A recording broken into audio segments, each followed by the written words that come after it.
नमस्कार दोस्तों, आप सभी लोगों का स्वागत है हमारे YouTube चैनल में।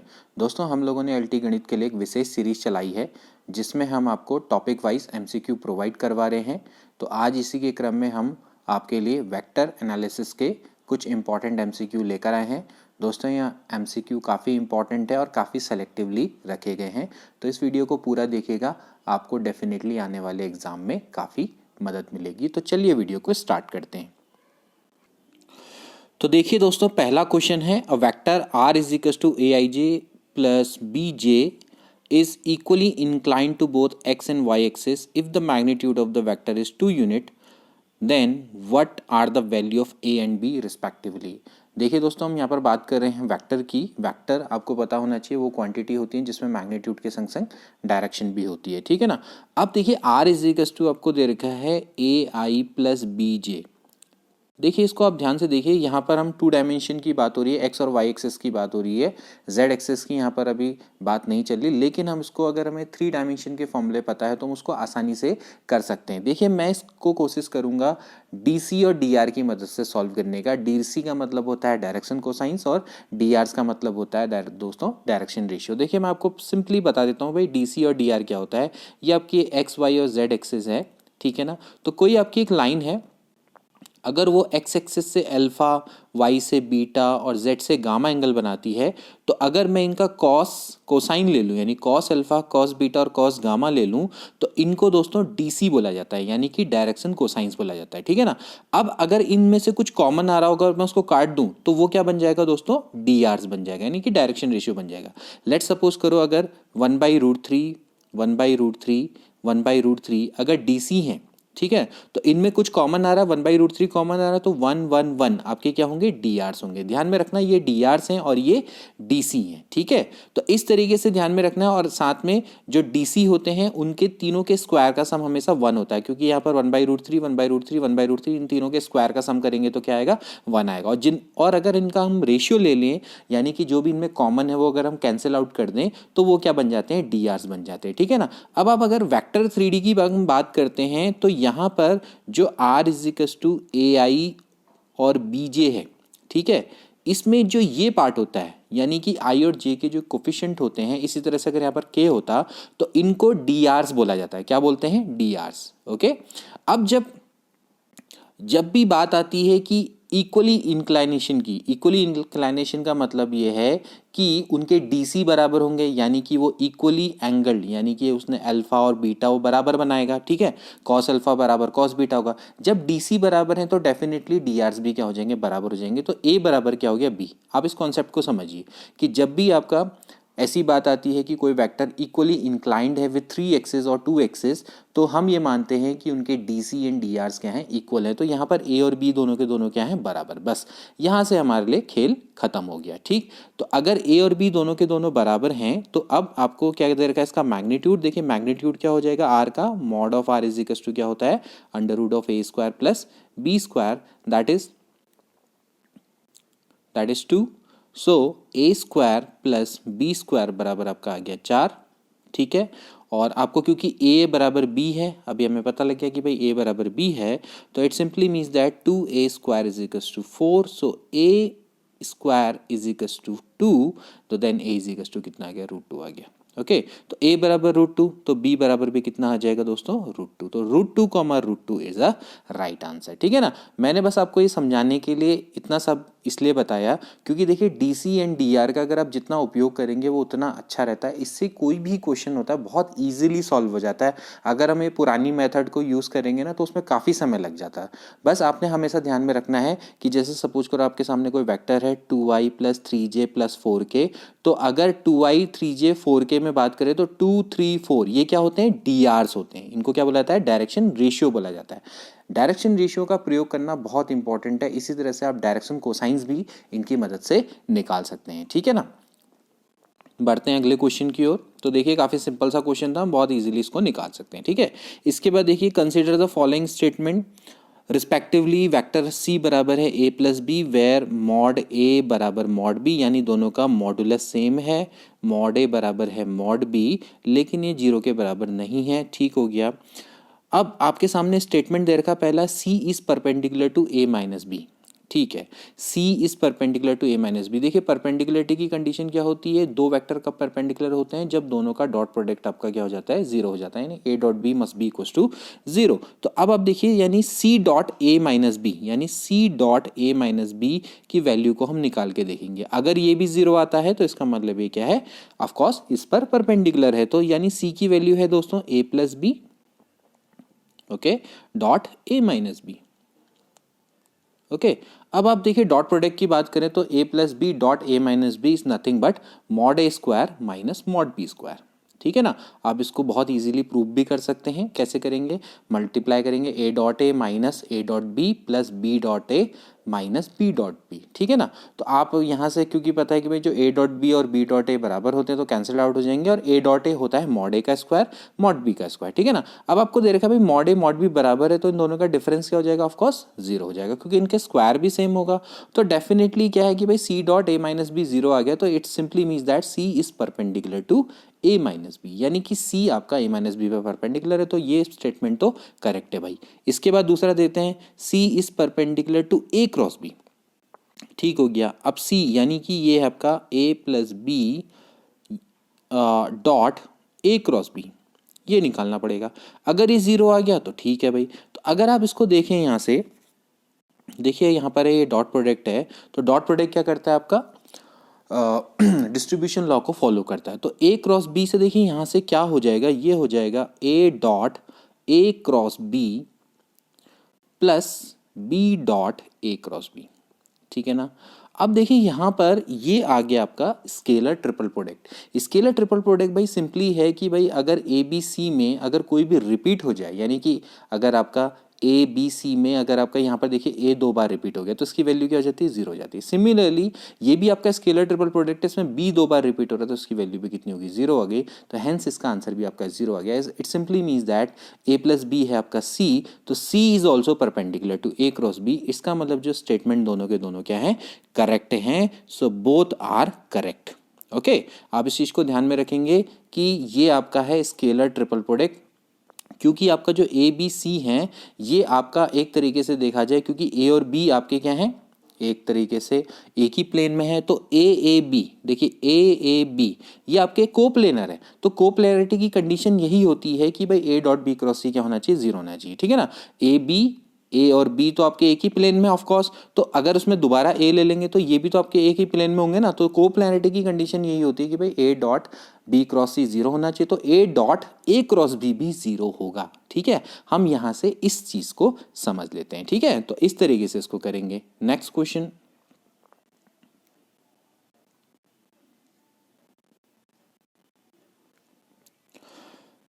ओके नेक्स्ट क्वेश्चन देखिए, if a and B are two vectors such that mod of A plus b, mod of A plus B is equal to है mod of A minus B, बराबर आपका चार दे रखा है, then which of the following is correct. Okay, काफ़ी अच्छा question है, इसको ध्यान से देखिएगा। मैं एक काम करता हूँ, बोथ साइड स्क्वायर कर देता हूँ। ठीक है, इन क्वेश्चंस को इसी तरीके से किया जाता है और आप इसकी प्रैक्टिस बना लीजिए।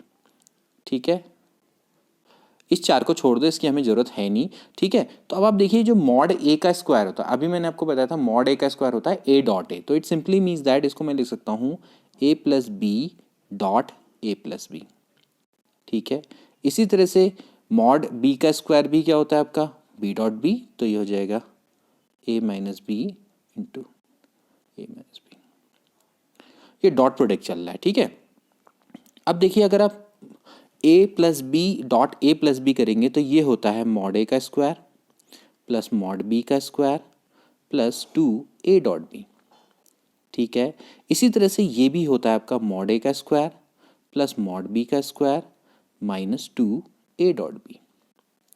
ठीक है, क्योंकि जब इसका प्रोडक्ट करेंगे तो आएगा ए डॉट ए फिर ए डॉट बी। ठीक है ना, तो इस तरह से चलेगा। तो इसको आपने ध्यान में रखना है कि जो ए डॉट ए है उसकी जगह पे मॉड ए का स्क्वायर मॉड बी का स्क्वायर लिख देंगे। ठीक है, तो मॉड ए के स्क्वायर से मॉड ए स्क्वायर कट जाएगा, मॉड ए के बी के स्क्वायर से मॉड बी स्क्वायर कट जाएगा, तो ये आपका इधर आ जाएगा। तो यहाँ पर ये हो गया 4a डॉट बी बराबर आपका 0 आ गया।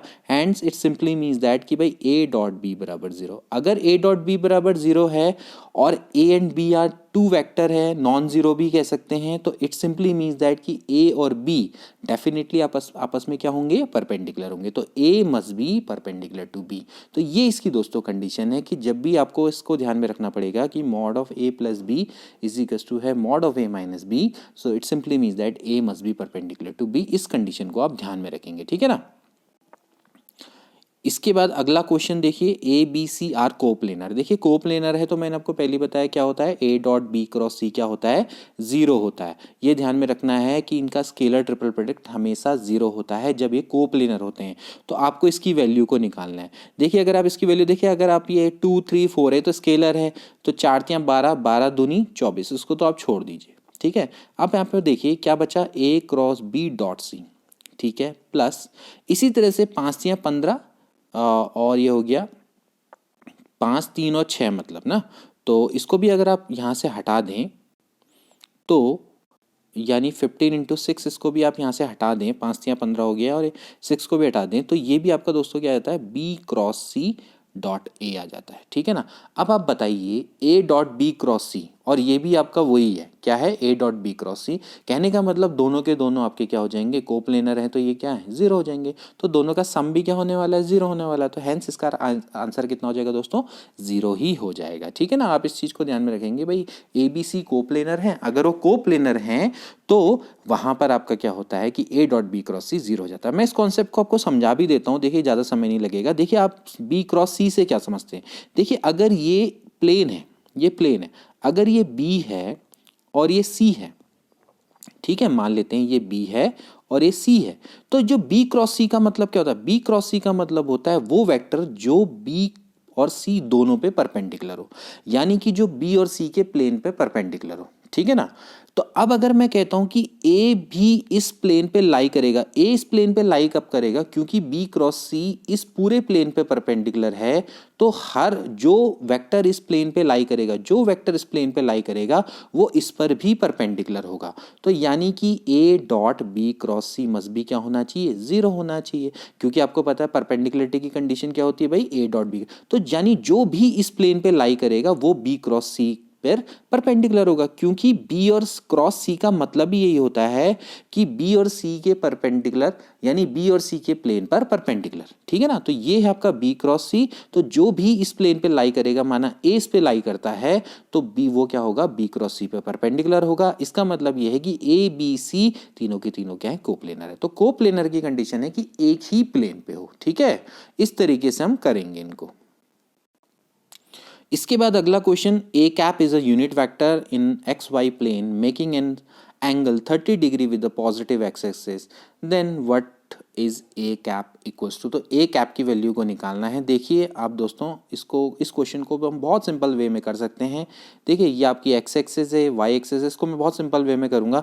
देखिए आपका जो वेक्टर है, ए वेक्टर है, मैं मान लेता हूँ ए वेक्टर ले लेता हूँ, ठीक है। ये आपसे कह रहा है कि ये मेकिंग एन 30 डिग्री एंगल, यहाँ पर एक 30 डिग्री एंगल बना रहा है विथ एक्स एक्सिस, ठीक है ना। तो अगर ये आपका, तो ये बताइए ये कितना होगा, ए कॉस 30, आप कंपोनेंट निकालने आते हैं ना, तो ये वाला क्या होगा, ए साइन 30, ठीक है, ए साइन 30। तो ये आपका क्या हो जाएंगे बताइए, इसके कोऑर्डिनेट। अगर मैं ए वेक्टर को निकालूं तो ए वेक्टर क्या होगा बताइए, ये हो जाएगा आपका, अगर मैं इसको मॉड में मानूं तो ये हो जाएगा दोस्तों मॉड ए कॉस 30 आई, ठीक है ना, और ये हो जाएगा मॉड ए साइन 30 जे, ठीक है। कैसे निकलता है ये, ऐसे तो निकलता है, ये निकलता है एक्स आई और ये निकलता है वाई जे। एक्स की वैल्यू ये है, वाई की वैल्यू ये है, तो भाई ए वैक्टर इज इक्वल टू हो जाएगा मॉड ए कॉस 30 की वैल्यू कितनी होती है दोस्तों, √3/2 आई, साइन 30 की वैल्यू कितनी होती है, 1/2 जे, ठीक है ना। अब आपको निकालना है ए कैप, मैं इसको मिटा देता हूं। देखिए अब आपको दोस्तों निकालना है ए कैप। तो ए कैप कैसे निकलता है बताइए, ए कैप निकलता है आपका यूनिट वेक्टर है। ए कैप कैसे निकलता है, ये निकलता है A vector divided by mod of A, ठीक है ना। तो आप क्या करिए, इसके मॉड से डिवाइड कर दीजिए। तो आप इसके मॉड से जब आप डिवाइड करेंगे तो क्या आएगा बताइए, ये आ जाएगा आपका। देखिए इसका अगर आप मॉडुलस निकालेंगे तो क्या आएगा, ये आएगा मॉड ए, ठीक है। तो जाएगा √3/2 आई प्लस 1/2 j। आप देख सकते हैं इसका मॉडुलस आपका कितना आएगा, क्योंकि इन दोनों का स्क्वायर करके ऐड करेंगे तो 1 आ जाएगा, डिवाइड ये आपका मॉड ए ही आ जाएगा, तो डिवाइडेड बाय मॉड ए कर दिया तो बस हो गया। तो जो ए वेक्टर है ये आपका जो ए कैप है, ठीक है ना, तो जो ए कैप की वैल्यू है ये है आपका ए वेक्टर ए कैप, तो ए कैप की जो वैल्यू आ जाएगी वो इतनी आ जाएगी, ठीक है ना, यानी कि यूनिट वेक्टर आपको ए कैप ही निकालना है। तो इस तरीके से देखा जाए तो पहला ऑप्शन बिल्कुल राइट है, ठीक है। इसके बाद एक और question, let A B the point in a space such that mod O A बराबर है 12 where O is an origin और O A is inclined at angle 45 degree and 60 degree with x axis and y axis respectively, then what is OA vector equals to। देखिए वही वाला question आ गया जो कि हमारा जो कि डीसी पर बेस्ड है, डायरेक्शन कोसाइन पर बेस्ड है। देखिए मैं आपको बताता हूँ, ये एक्स एक्सिस है, वाई एक्सिस है, जेड एक्सिस है, ठीक है ना, और ये आपका मैं मान लेता हूँ ओ ए मान लेता हूँ, ठीक। अब ये आपसे कह रहा है कि ये एक्स एक्सिस के संग माना अल्फा एंगल बनाता है, इसके संग बीटा एंगल बनाता है, इसके संग गामा एंगल बनाता है, तो इसके डायरेक्शन कोसाइंस क्या होंगे बताइए। मैंने आपको बताया था कॉस अल्फा, कॉस बीटा और कॉस गामा, ठीक है। अब इनके बीच का रेशियो ये हमें ध्यान में रखना है, cos square alpha cos square beta plus cos square gamma is equal to होता है 1। इस पॉइंट को आप ध्यान में रखेंगे, बस यहीं से हमारा क्वेश्चन बन जाएगा, ठीक है। तो मैं इस रिलेशन का फायदा उठाऊंगा, देखिए कैसे होगा। देखिए दोस्तों यहां पर से आपका हो जाएगा कॉस स्क्वायर, देखिए अल्फा की वैल्यू है 45 डिग्री जो एक्स एक्सिस के संग बना रहा, कॉस स्क्वायर ये हो जाएगा 60 डिग्री प्लस मान लेते हैं इसके संग ये कॉस स्क्वायर गामा एंगल बना रहा, दैट इज 1, ठीक है ना। तो यहाँ पर से 1 हो जाएगा, तो कॉस स्क्वायर 45 होता है आपका कितना 1/2 प्लस ये हो जाएगा देखिए 3/4 आई थिंक, ठीक है, 3/4 √3/2, सॉरी मैंने उल्टा कर दिया, कॉस 60 की वैल्यू कितनी होती है 1/2, तो 1/4 हो जाएगा, ठीक है। कॉस स्क्वायर 45 की, चलो ठीक हो गया, तो 1/2 हो गया, ठीक। और cos square gamma is equal to हो जाएगा 1, तो 1 में से 1/2 गया 1/2, तो ये हो जाएगा आपका 1/2 माइनस 1/4, ठीक है भाई। तो 1/2 माइनस 1/4 आपका कितना हो जाएगा 2/8, दैट इज 1/4। तो cos gamma is equal to हो जाएगा प्लस माइनस 1/√2, बस ये हो गया आपका, ठीक है ना, प्लस माइनस 1/√2। तो कॉस गामा की वैल्यू हमें मिल गई, बस ठीक है। तो कॉस गामा की वैल्यू हमें मिल गई, तो अब बताइए अब होता क्या है, इस तरीके से निकालते हैं। जैसे अगर आपको किसी वेक्टर की वैल्यू निकालनी है, तो अगर आपको किसी वेक्टर की वैल्यू निकालनी है तो आप कैसे निकालते हैं, देखिए ओ ए वेक्टर बराबर क्या हो जाएगा, देखिए ये हो जाएगा, ये होता है, देखिए फॉर्मूला होता है, डायरेक्टली मैं निकालूंगा। देखिए मैं यहाँ पर ये हो जाएगा mod of O A cos alpha I, ठीक है, plus cos beta J cos gamma के, ठीक है, ये इसकी वैल्यू होती है, ठीक। तो अब आप बताइए क्या है मॉड ऑफ ओ ए की वैल्यू, ये है 12, ठीक है। आपको ओ ए वैक्टर की वैल्यू निकालनी है ना, तो ओ ए वैक्टर की वैल्यू होती है ये, और कई जगह पे क्या होता है आर होता है इसकी जगह पे दिया हुआ, तो r cos alpha i plus cos beta j plus cos gamma के, ठीक है। तो यहाँ से कॉस अल्फा की वैल्यू है 45 डिग्री, तो यानी कितना हो गया बताइए 1/√2 जगह 1/√2 आई प्लस ये कॉस बीटा की वैल्यू कितनी है आपकी कॉस 60 डिग्री यानी 1/2 जे, और इसका हमने वैल्यू निकाली थी प्लस माइनस 1/√2, ठीक है भाई के, बस। अब आप इसको अगर मल्टीप्लाई करें, देखिए अगर आप इसको मल्टीप्लाई करेंगे तो देखिए क्या आएगा, 2 6 होता है 12, तो ये हो जाएगा 6√2, यही आना चाहिए 6√2 आई प्लस 2 6 12 जे, और फिर यहाँ पर मैं करेंगे तो कितना आएगा प्लस माइनस 6√2 के। तो इस तरीके से देखें तो 6√2 आई प्लस 6 जे प्लस माइनस 6√2 के इज अ राइट आंसर। तो देखा जाए तो 6√2 आई 6√2 जे, इस तरीके से तो यहाँ पर कोई आंसर आ रहा है ये।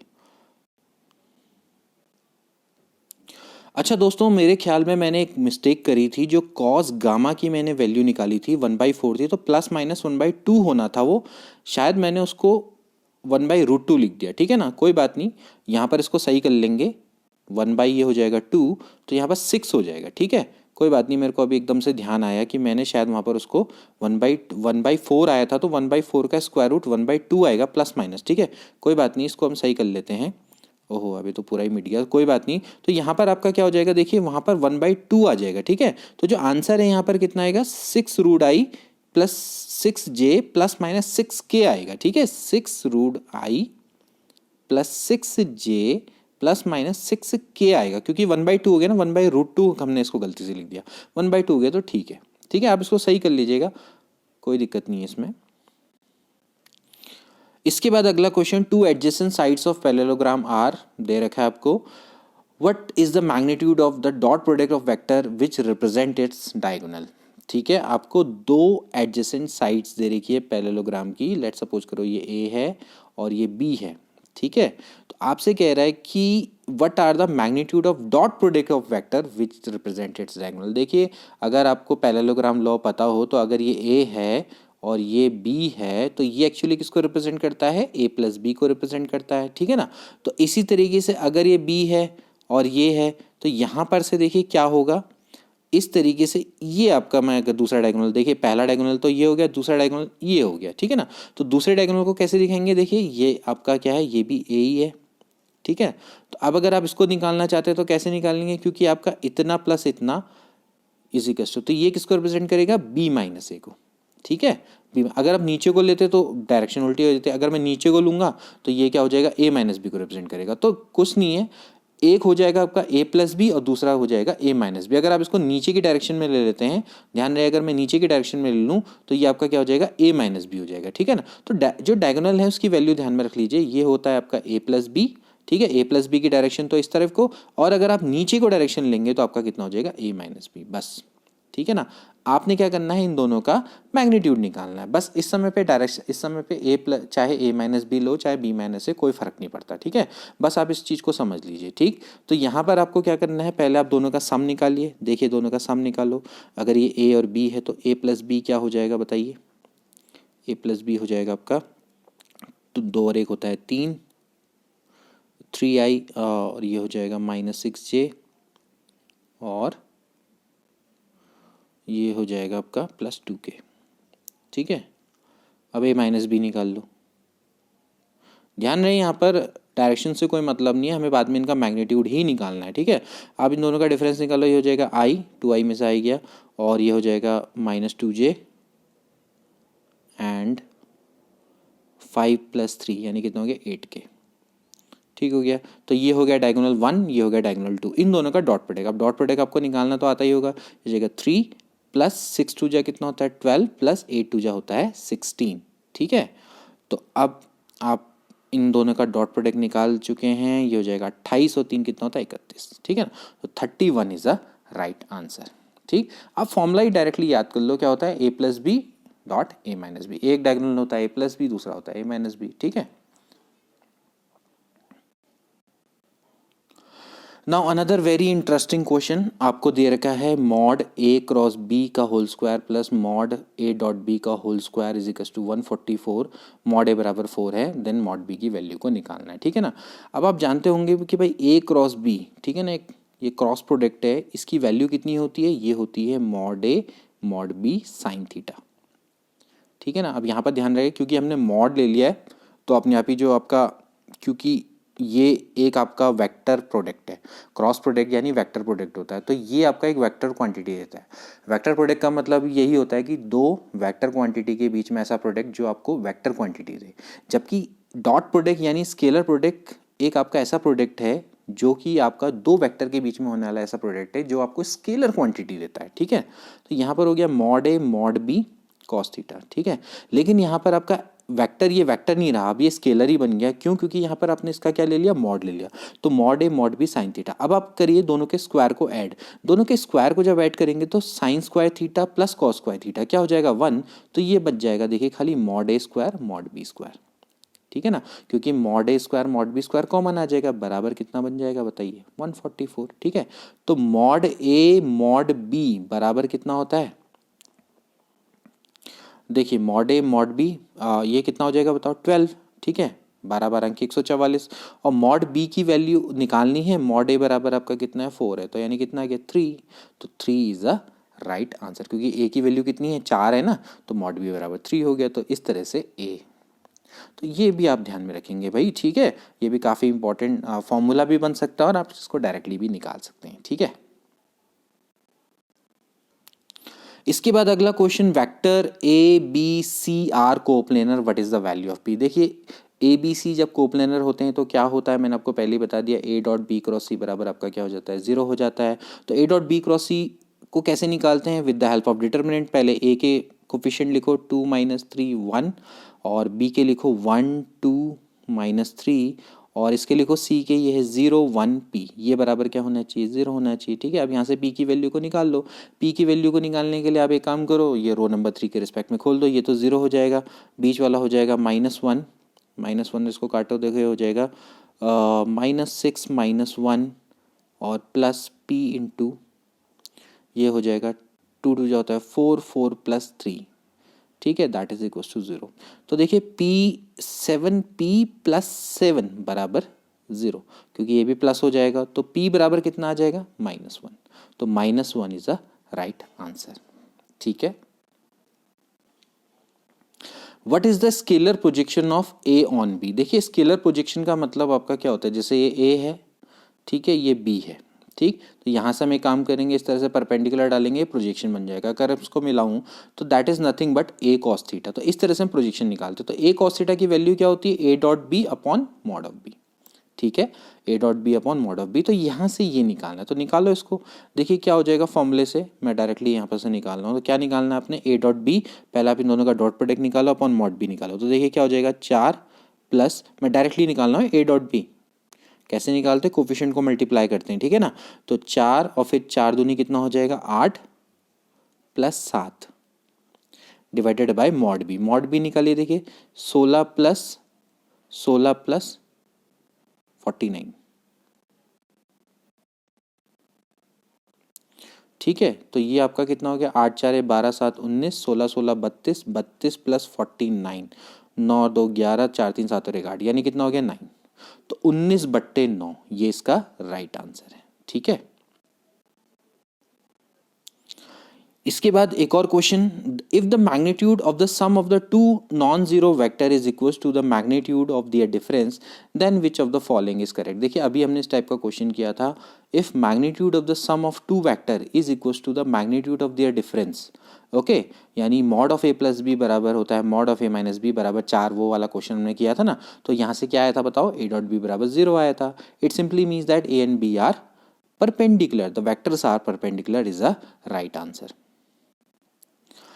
इसके बाद अगला question, consider the following equation of two vector A and B. देखिए पहला आपको दे रखा है भाई A plus B dot A minus B बराबर mod A square minus mod B square. देखिए होता है, बिल्कुल होता है, करेक्ट है। A plus B dot A minus B को जब आप मल्टीप्लाई करते हैं तो आपका क्या होता है, ये देखिए क्या होता है, ये ऐसा हो जाता है ए डॉट ए यानी मॉड ए स्क्वायर, ठीक है, minus A dot B plus B dot A minus mod B square, B dot B mod B square हो जाएगा।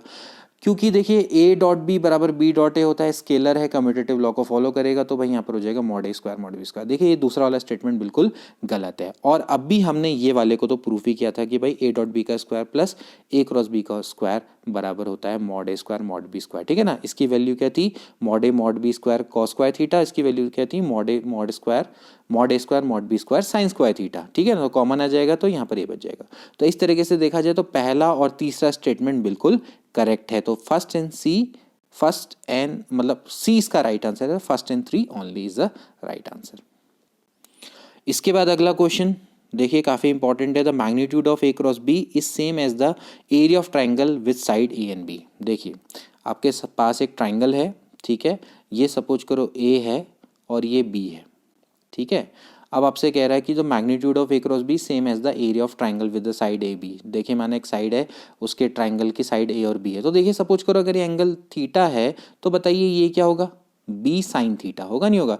तो बताइए एरिया ऑफ ट्राइंगल क्या होता है, हाफ होता है ना, half base into height, base कितना है ए और ये क्या है बी साइन थीटा, ठीक है ना। तो अब ए बी साइन थीटा क्या होता है, half mod of A cross B होगा, नहीं होगा। तो अब देखिए half of A cross B होता है, तो ये तो गलत है, ठीक है ना। तो इस तरह से पहला स्टेटमेंट गलत हो गया। एक्चुअली ये A cross B, mod of A cross B represent करता है एक्चुअली किसको, एरिया ऑफ पैरेललोग्राम को रिप्रेजेंट करता है जिसकी साइड ए और बी हो, ठीक है ना। तो ये तो पहला वाला तो गलत हो गया स्टेटमेंट, ठीक है। इसके बाद अगर आप बात करें दूसरे स्टेटमेंट की, दूसरा स्टेटमेंट क्या है भाई, दूसरा स्टेटमेंट ये है कि भाई अगर आपका ए क्रॉस बी बराबर है 0, ठीक है, और a does not equal to 0 है, b does not equal to 0 है, तो a बराबर है लैम्डा b। बिल्कुल करेक्ट है कि अगर a और b पैरेलल हैं, a बराबर लैम्डा b का मतलब ये होता है दोस्तों कि a और b पैरेलल है, ठीक है ना। ठीक, जैसे कि सपोज करो मैं अगर आपका जैसे लिखता हूँ भाई 2i plus 3j plus 4k, ठीक है, और ये आपका a है, ठीक है, और इसको मैं किसी से वेक्टर किसी स्केलर से मल्टीप्लाई कर देता हूँ, माना 2 से मल्टीप्लाई कर देता हूँ, तो ये हो जाएगा 6j प्लस 8k, ठीक है। कहने का मतलब है दोनों का जो रेशियो है वो सेम है। देखिए 2/4 बराबर 3/6 बराबर 4/8। तो ऐसे वेक्टर जिसमें a1/a2 बराबर b1/b2 बराबर c1/c2, इसको a1 ना, तो ऐसे वाले जो वेक्टर होते हैं वो पैरेलल होते हैं। तो ये पैरेलल हैं। तो पैरेलल के केस में क्या होता है कि दोनों के बीच का एंगल क्या हो जाएगा, 0 हो जाएगा। जब 0 हो जाएगा तो क्या हो जाएगा, ऑफकोर्स उन दोनों का क्रॉस प्रोडक्ट अपने आप ही क्या हो जाने वाला है, 0 होने वाला है, ठीक है ना। तो इस तरीके से देखा जाए तो आपका दूसरा वाला स्टेटमेंट सही है। तो 2 only is the right answer. Okay, इसके बाद अगला question, A and B are unit vector and theta is the angle between them, then what is sine square theta by 2 equals to. देखिए ए और B unit vector है तो दोनों का modulus आपका कितना होगा, 1 होगा, ये ध्यान में रखना है। दोनों का मॉड आपका 1 है। तो अब आप देखिए, अब आप बताइए, देखिए ए डॉट बी होता है क्या, ए डॉट बी बराबर होता है mod A mod B cos theta, है ना। तो भाई यहाँ से हो जाएगा mod A mod B cos theta, यानी कॉस थीटा बराबर आपका है ए डॉट बी, ठीक है। अब आप देखिए जो कॉस थीटा है, कॉस थीटा को मैं ऐसा लिख सकता हूँ 1 - 2 साइन स्क्वायर थीटा बाई 2 लिख सकता हूँ, बराबर हो जाएगा ए डॉट बी, ठीक है। तो ये हो जाएगा, देखिए साइन स्क्वायर थीटा बाई 2 बराबर हो जाएगा, इसको अगर मैं इधर ले आऊँ तो हो जाएगा 1 - ए डॉट बी अपॉन 2, ठीक है। अब थोड़ा सा यहीं पर ही थोड़ा इम्प्रोवाइजेशन करना है। क्या इम्प्रोवाइजेशन करना है ज़रा सा देख लेते हैं। देखिए मैं इसको मिटा देता हूँ, थोड़ा सा यहाँ पर इम्प्रोवाइजेशन कर लेते हैं क्योंकि आपका क्वेश्चन ऑलमोस्ट निकल चुका है बस। अब आप एक काम करिए, देखिए मैं 2 से ऊपर नीचे मल्टीप्लाई कर देता हूँ, ठीक है ना। तो ये हो जाएगा, देखिए 2 - 2 ए डॉट बी बराबर डिवाइडेड बाय ये हो जाएगा 4, ठीक है। एक काम करता हूँ, इसको भी नीचे वाले को भी मिटा देता हूँ।